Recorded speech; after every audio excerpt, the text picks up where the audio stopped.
Well, it was a sad day for Europe, and it was also a very difficult day for the United Kingdom.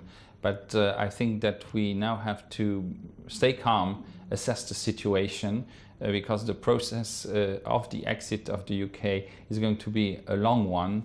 And with the Chinese and Asian wisdom, we should consider this a medium-term event and so not take hasty conclusions. Some are saying that London might lose its status as a financial hub, which would be an opportunity for Luxembourg as a financial place. What is your view?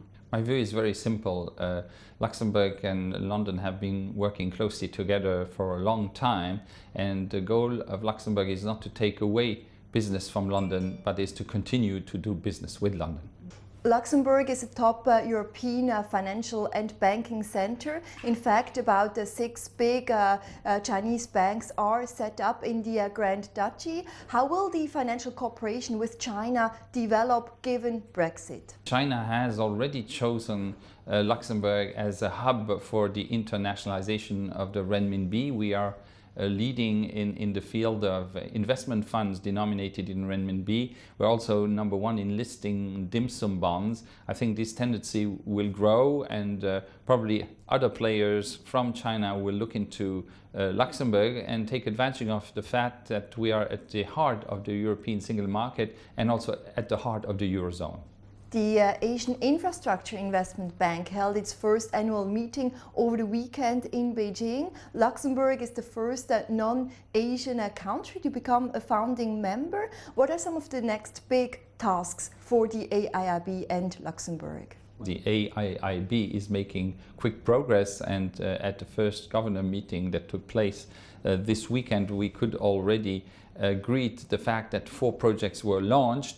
I think the challenge is that the AIIB needs to be more efficient and have the best benchmarks of all development banks. It's on the good way to do so, and we as Luxembourg encourage the AIIB to work very closely with the European Investment Bank, which has a very good track record. European banks are still suffering from bad loans as well as low profitability. Some are even speaking of a new banking crisis in Europe. What kind of new governance structures and regulations are needed in your view?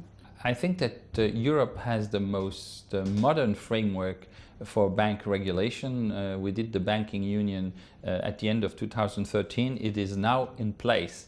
And I think that we have the right rules. We now must see on a case-by-case basis in different countries how they play out. I don't think we need to change a lot at the rules, but we need to all do our homework, implement those rules, and make sure that the non-performing loans are kept to a minimum.